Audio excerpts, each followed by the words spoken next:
دنیا کے سسٹم میں اور اللہ کے نظام حکومت میں ہی فرق ہے۔ دنیا میں جرائم کا اقرار کر لو تو سزا ملتی ہے، اور اللہ کی بارگاہ میں جرائم کا اقرار کر لو تو معافی ملتی ہے۔ یہ فرق سمجھ جائیے آپ کہ خالق و مخلوق میں کتنا فرق ہوگا۔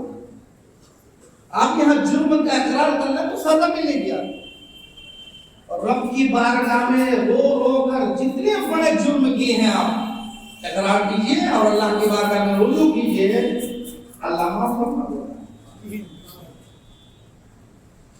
پھر میاں جب ایسا رحیم اور کریم ہمارے پاس رب ہے، پھر رب وہ کہتا بھی نہیں کہ تم نے گناہ کیا تو مسجد میں آ جاؤ، امام صاحب کا مائک چھین لو اور کہو میں نے فلاں فلاں گناہ کیا توبہ کرو۔ تمہاری رسوائی ہو سکتی ہے، تمہاری انا کو ٹھیس پہنچ سکتی ہے، اور رب تمہاری رسوائی نہیں چاہتا، رب تو تمہیں عزت دینا چاہتا ہے۔ اس لیے رب فرماتا ہے بھلے جرم تم کھلے عام کیوں نہ کر لو، اقرار میری بارگاہ میں اکیلے بھی کر لو گے تو میں معاف کر دوں گا۔ ایسا رب ہے ہمارا، ایسا کریم رب ہے۔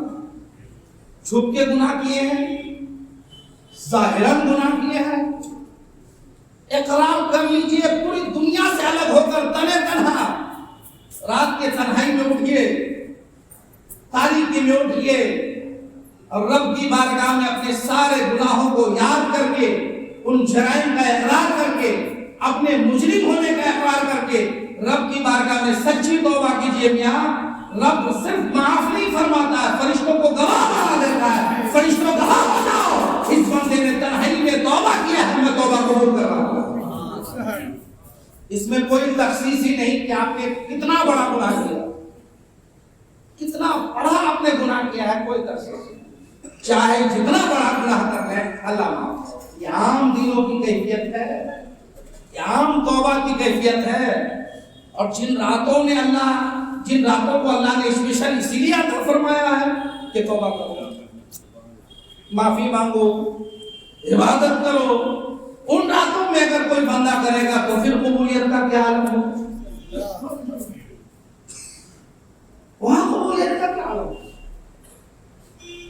رب تو مائن پر کرم ہے، رب چاہتا ہی یہ ہے کہ کسی ہیلے بہانے ہی سے صحیح مجھے تو اپنے بندوں کو معاف کرنا،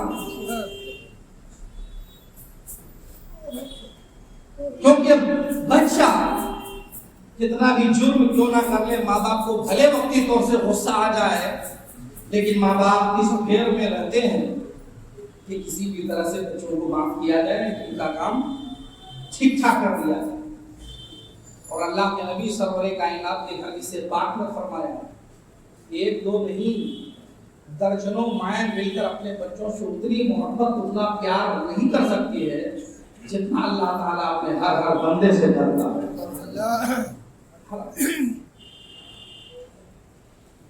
25واں پارہ سورۃ الدخان۔ ہمیشہ آپ کو قرآن کی تلاوت کی دعوت دیتا ہوں، ہو سکتا ہے کچھ لوگ ہماری دعوت قبول کر لیں، قرآن پڑھنا شروع کر دیں۔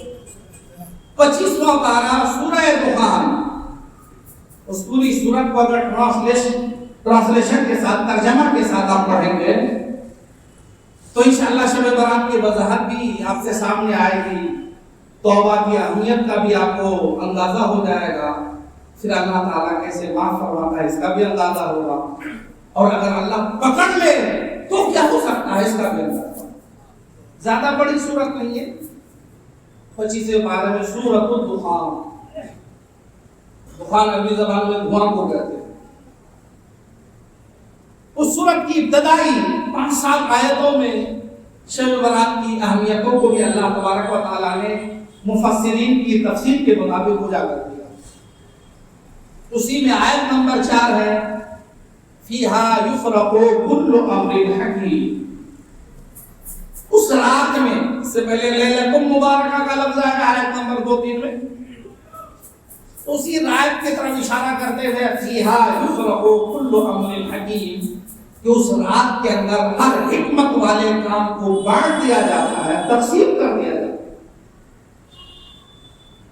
تو مفسرین نے فرمایا کہ اس رات سے مراد شب برات، 14 شعبان کا دن گزر کر کے بعد مغرب سورج کے غروب ہونے کے بعد جو لمحات شروع ہوتے ہیں وہ 15ویں شب ہے۔ اس شب کے بارے میں ہے کہ وہاں ہر حکمت والا کام تقسیم کر دیا جاتا ہے، بانٹ دیا جاتا ہے۔ چنانچہ سال بھر کتنی روزی آپ کو ملے گی، انسانیت کا چولا اتار کر کے انسان جانوروں کا چولا پہن لیتا، کیوں؟ یہی مال و دولت کے لیے تو، یہی جھوٹے نام و نمود کے لیے تو، یہی جھوٹی نمائش کے لیے نا۔ نہ حلال نہ حرام، نہ جائز نہ ناجائز، نہ کسی کے حقوق سے مطلب، نہ کسی کی تکلیف سے مطلب، کیوں؟ دولت مل جائے۔ اور پھر آپ کا عقیدہ بھی یہ ہے کہ صاحب جو نصیب میں مقدر میں وہی مل رہا ہے۔ ایک طرف آپ کا یہ عقیدہ اور ایک طرف آپ کا یہ کردار، کتنا فرق ہے دونوں۔ کہ اگر جو نصیب میں ہے وہی ملنا ہے تو نصیب پہ بھروسہ کیوں نہیں کرتا؟ مقدر بنانے والے رب پہ بھروسہ کر۔ اس رات اللہ تعالیٰ روز ہی لکھتا ہے کہ یہ سال بھر میں کتنے لوگوں کو کس کو کتنی روزی دینا ہے، اس کا فیصلہ ڈیسیژن کسی رات لیا جاتا ہے۔ تو جس دولت کے لیے آپ اتنا کچھ کر رہے ہیں وہ دولت لکھی جا رہی ہے اسی رات، تو کتنا کرنا چاہیے؟ ارے کرنا ہی ہے تو اسی رات کرو، تاکہ سجدے پہ تمہاری پیشانی ہو اور تم پر خدا کی نگاہ ہو۔ پھر رب حکم دے بندہ نماز میں ہے، بندہ سجدے میں ہے، فرشتوں لکھ دو ان کی روزی، لکھ دو ان کی روزی۔ تمہارے لبوں پہ اللہ اللہ کا ذکر ہو، تمہارے لبوں پہ قرآن کی تلاوت جاری ہو، تمہارے لبوں پہ خدا کی کبریائی ہو، تمہارے لبوں پہ توحید و رسالت کے قول ہو، اور پھر رب ذوالجلال روزی لکھنے کے لیے بولے فرشتوں لکھو، کتنا اچھا لکھا جائے گا، کتنا اچھا لکھا جائے گا۔ نبی کریم صلی اللہ علیہ وسلم عبادت کر رہے ہیں، دن کو روزے رکھ رہے ہیں۔ عائشہ پوچھتی ہے حضور، آقا ارشاد فرماتے ہیں میں چاہتا ہوں، میں چاہتا ہوں۔ اچھا، اسی رات روزی بھی لکھی جاتی ہے، اور اس سال کتنے لوگ ٹیک کریں گے اس دنیا کو، خیر آباد کہیں گے، ان کی موتیں بھی اسی رات لکھی جاتی ہیں،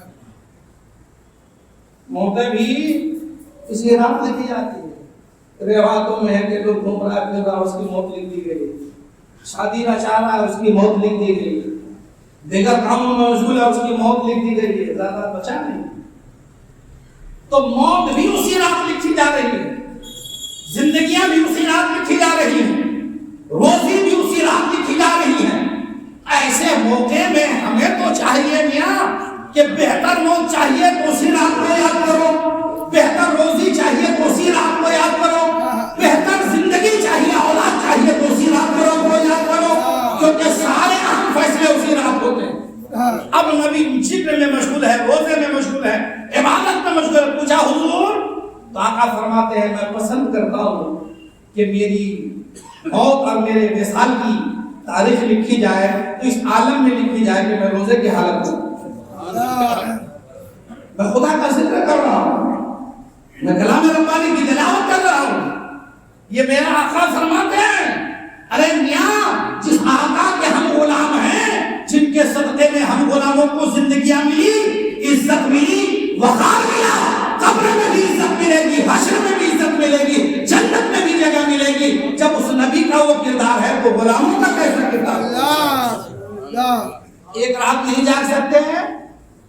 آپ کے گھر میں جب شادی ہوتی ہے کئی راتیں آپ بیدار ہو جاتے ہیں، ملتا کیا؟ اور یہاں ایک رات بیدار ہو کے آپ روزی نہیں لے سکتے، آپ بہتر زندگی نہیں لے سکتے، اب بہتر موت نہیں لے سکتے، پھر شکوہ کرتے ہو کہ دعائیں قبول کیوں نہیں ہوتی؟ ارے جب اللہ آواز دے رہا ہے تو دعا اس وقت کرتے کیوں نہیں؟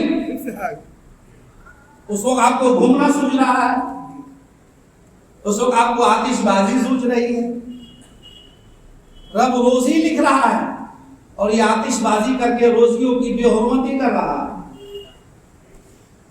تو ظاہر سی بات ہے جس چیز کی بے حرمتی کی جائے گی وہ چیز آپ کے پاس آئے گی۔ آپ کسی چیز کی انسلٹ کریں گے، کسی کی بے عزتی کریں گے، وہ آپ کے پاس آئے گا؟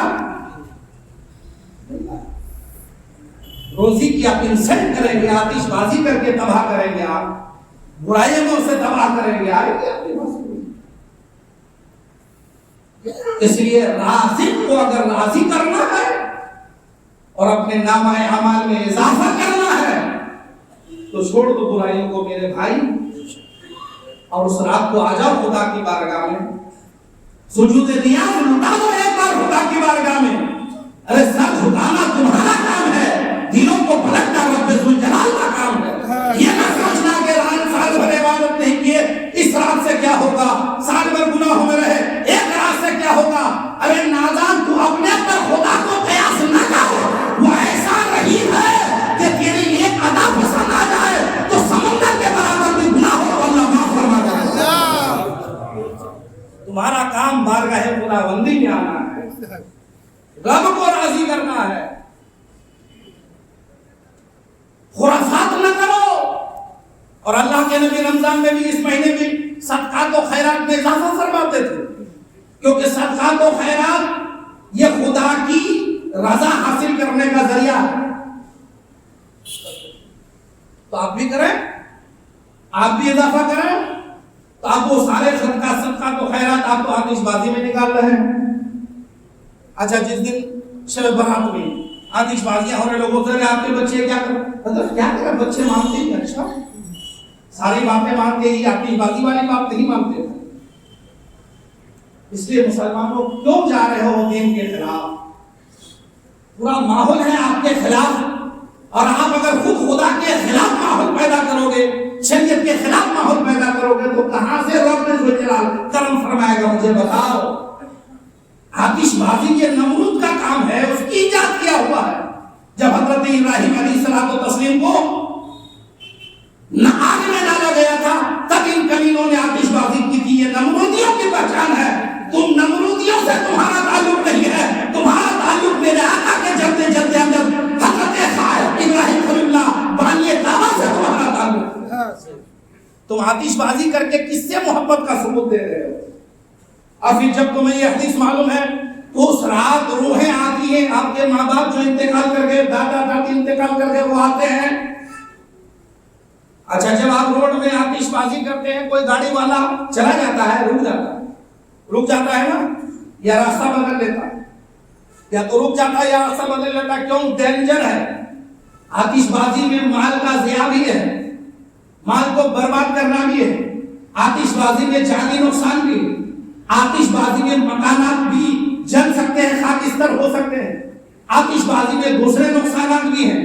نقصانوں کا پلندہ ہے آتش بازی، انسان راستہ بدل دیتا ہے، زندہ انسان راستہ بدل دیتا ہے۔ ان راتوں میں آپ کے گھر والے جتن کر کے آپ کے یہاں آئے ہیں، آپ دروازے میں آتش بازی کر رہے ہیں، وہ ٹکیں گے؟ ارے ٹکیں گے؟ کیوں محروم ہو رہے ہو اپنے ماں باپ کی دعاؤں سے؟ زندگی میں تو دعا لیے نہیں، ماں باپ کی بد دعائیں لیتے رہے، نہ خدمت کیا نہ کچھ کیا، انتقال کر گئے ہیں، تمہیں دعائیں دینے آئے ہیں اور آتش بازی کر کے اس دن بھی بھگا رہے ہو۔ اس سے بڑی کم نصیبی اور کیا ہو سکتی ہے؟